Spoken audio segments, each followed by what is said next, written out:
اسی دہریے کا جو پہلا سوال تھا، حواس خمسہ، دیکھنا، سونگھنا، آواز سے سننا، چکنا، چھو کے محسوس کرنا، یہ 5 حواس تھے۔ آپ فرماتے امام جعفر الصادق رضی اللہ تعالیٰ فرماتے ہیں میرا پروردگار وہ ہے جو تیرے جسم کے اندر یہ حواس رکھے، تجھے بتایا ہے کہ خون تو جو تیری رگوں میں دوڑ رہا ہے وہ اپنی رفتار کے مطابق گزر رہا ہے، نہ تجھے آواز آتی ہے۔ وہ کہتے ہیں کہ ایسے خدا کو مانو جو جسم سے پاک ہے، زمان سے پاک، مکان سے پاک، قیودات اس کے لیے نہیں، اور وہ لا فانی ذات ہے جو نظر بھی نہیں آتی، نہ اس کی آواز سنی جا سکتی ہے، نہ اس کو دیکھا۔ کی تعلیمات کو سیکھنا ہے، آپ کے معاملات کو سمجھنے کی ضرورت ہے۔ تو آج یہ فکرے میں آپ کو اس لیے دینا چاہتا ہوں کہ آج ماڈرن سوچ جب آگے بڑھتی ہے پھر لوگوں کے معاملات کس طریقے سے متزلزل ہو جاتے ہیں۔ تو آج میں آپ کو بتانا چاہتا ہوں حضرت امام جعفر الصادق رضی اللہ تعالیٰ بانین میں شامل ہے۔ آپ علم کیمسٹری کے بانی ہیں، اور آگے بڑھتے ہیں تو آپ الہاد پر بہت کام کیے ہیں، اور آج گاڈ ایگزسٹ کے نام پر ایک بڑا مباحثہ آپ نے دیکھا ہے، الہاد کے معاملات پر آپ نے دیکھا ہے، خدا کے وجود پر باتیں ہوئی، خدا کے تصور پر باتیں ہوئی۔ حضرت امام جعفر الصادق رضی اللہ تعالیٰ فرماتے ہیں ایمان اور عقل یہ ضابطوں کے ساتھ چلے تو فائدہ دیتے ہیں، اور علم سائنس عقل کی بنیادوں پر تحقیق کے دریچے کھولتا ہے۔ آپ فرماتے ہیں جب عقل کی بنیادوں پر آپ سمجھنے جاؤ گے، اگر وہ بے نور سمجھنے کے لیے آگے نکلو گے تو پھر تمہیں مشکلیں میسر آئے گی۔ تو خدا کے وجود پر اس زمانے میں اعتراض ہوتے رہے، اور ایک دہریہ آپ کے پاس آتا ہے اور اس کے اعتراضات تھے حواس خمسہ پر۔ اہل علم میری اس بات سے متفق ہوں گے، حواس خمسہ جو 5 چیزیں ہیں، عربی میں خمسہ 5 کو کہتے ہیں، انسان کے اندر بھی وہ 5 چیزیں ہیں۔ پہلا انسان دیکھتا ہے، دوسرا انسان سنتا ہے، تیسرا چکھتا ہے، اور چوتھا اس کو سونگھتا ہے، اور 5واں اس کے ٹیسٹ کو محسوس کرتا ہے۔ یہ حواس خمسہ ہے، یہ 5 چیزیں ہیں جس کی وجہ سے انسان کو ادراک ہوتا ہے۔ سب سے پہلے کہ چیز کو دیکھنا ہوگا، پھر اس کے بعد اس کی آوازیں سننا ہوگا، پھر اس کو سونگھنا ہوگا، پھر اس کے ذائقے کو چکھنا ہوگا، تو پھر یہ حواس خمسہ اس کے اندر موجود ہے۔ اس وقت کا ملحد، ایتھیسٹ، خدا کا منکر حضرت امام جعفر الصادق رضی اللہ تعالیٰ کی بارگاہ میں آ کے اعتراض کرتا ہے، آپ ایسے خدا کی بات کرتے ہیں، آپ کے رسول ایسے خدا کی بات کرتے ہیں، وہ آپ کے نانا ہے، اور وہ کہتے ہیں کہ ایسے خدا کو مانو جو جسم سے پاک ہے، زمان سے پاک، مکان سے پاک، قیودات اس کے لیے نہیں، اور وہ لا فانی ذات ہے جو نظر بھی نہیں آتی، نہ اس کی آواز سنی جا سکتی ہے، نہ اس کو دیکھا جا سکتا ہے، نہ اس کو چھوا جا سکتا ہے، نہ اس کی بو محسوس کی جا سکتی ہے، نہ اس کا ذائقہ چکھا جا سکتا ہے۔ وہ دہریے نے کہا ہم تو ایک ایسے معبود کو بنائے ہیں جس کا جسم بھی نظر آتا ہے، جس کو حرکت دینے سے آواز بھی آتی ہے، اور اس کے ارد گرد ہم آوازوں کو بھی سنتے ہیں، گویا کچھ چیزیں تو اس کے اندر پائی جاتی ہے۔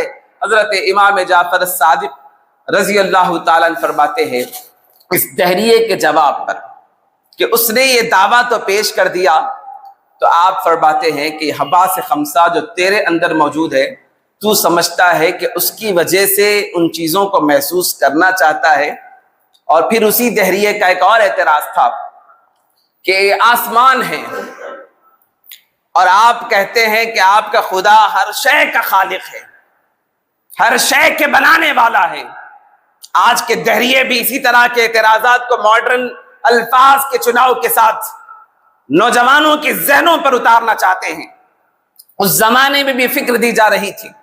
حضرت امام جعفر صادق رضی اللہ تعالیٰ نے اس دہریے کو بتایا کہ وہ کیا پوچھنا چاہتا ہے۔ آپ کے نزدیک سوال کی بڑی اہمیت تھی، اور آج کی ماڈرن تعلیمات بھی کہتی ہے کہ جب تک آپ سیکھیں گے نہیں، سوالات نہیں کریں گے، آپ کو علم نہیں آئے گا۔ حضرت امام جعفر صادق رضی اللہ تعالیٰ کے پاس سوال کی بڑی اہمیت تھی، تو وہ دہریہ اس کا فائدہ اٹھاتے ہوئے کہتا ہے کہ وہ آسمان جو انسان کی نظر جہاں جا کے ٹکرا کے واپس آ جاتی ہے، یہ تو بادل ہے، اس کے اوپر آسمان ہے، اور وہ کہتا ہے کہ میرا ایک اس بات پر یہ ہے کہ کیا خدا ایک کانچ کی شیشی میں آسمان کو سمو سکتا ہے، اور نہ شیشی ٹوٹے نہ آسمان چھوٹا ہو؟ حضرت امام جعفر الصادق رضی اللہ تعالیٰ نے فرمایا کہ ہاں یہ یقینی بات ہے۔ حضرت امام جعفر الصادق اپنی علمی بصیرت سے اس دہریے کا رد فرماتے ہیں تو اپنے آپ میں غور نہیں کرتا، تو اپنے آپ کو نہیں دیکھتا؟ تیری یہ آنکھ، اس آنکھ کے اندر پتلی، اس پتلی کے اندر ایک نور، اور وہ نور وہاں تک پہنچتا ہے، نہ تیری آنکھ پھوٹی نہ وہ اپنے دائرے سے باہر ہوئی، کہ جو بادل، جو آسمان تیرے نظروں کے سامنے ہے، تیری آنکھ اس کا احاطہ کر رہی ہے۔ گویا یہ قدرت کا شاہکار ہے کہ اللہ تبارک و تعالیٰ نے تیری آنکھ کے اندر یہ رکھا ہے کہ وہ آسمان جو نظر آ رہا ہے بادل کی شکل میں، اس کا احاطہ کر رہی ہے۔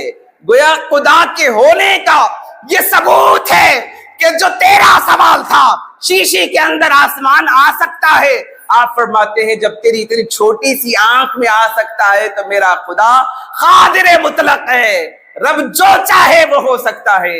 اسی دہریے کا جو پہلا سوال تھا، حواس خمسہ، دیکھنا، سونگھنا، آواز سے سننا، چکنا، چھو کے محسوس کرنا، یہ 5 حواس تھے۔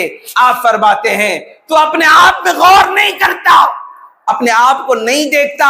فرماتے ہیں تیرے اندر خون بھی دوڑتا ہے، 1 منٹ میں کتنا خون تیرے تلووں سے لے کے تیرے دماغ تک پہنچتا ہے۔ کیا اس کو کبھی تو نے محسوس کیا؟ کیا تو نے کبھی اس کو دیکھا؟ کیا اس کی بو تجھے محسوس ہوئی؟ کیا اس کی آواز تو کبھی سنا؟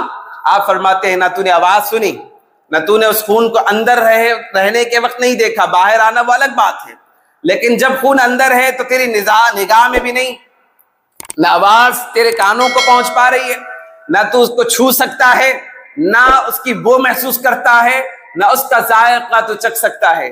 ایک خون جو تیرے جسم کے اندر گردش کر رہا ہے، حضرت امام جعفر الصادق رضی اللہ تعالیٰ فرماتے ہیں میرا پروردگار وہ ہے جو تیرے جسم کے اندر یہ حواس رکھے، تجھے بتایا ہے کہ خون تو جو تیری رگوں میں دوڑ رہا ہے وہ اپنی رفتار کے مطابق گزر رہا ہے، نہ تجھے آواز آتی ہے، نہ تو اس کی بو محسوس ہوتی ہے، نہ تو اس کو محسوس کر سکتا ہے چھو کے، نہ وہ تیری نظروں کے سامنے ہے۔ تو میرا پروردگار وہ پروردگار ہے جس نے اس کائنات کو بنائی ہے، یہ وجود کائنات کے اس کے حکم سے ہوا ہے۔ تو آپ کئی دہریوں کا رد فرماتے اور کئی دہری آپ کے پاس آتے اور اپنے اس عقیدے سے اختلاف جو ان کا تھا وہ اس سے توبہ کر لیتے اور آپ کے ہاتھ پر پھر اسلام کے آغوش میں آ جاتے۔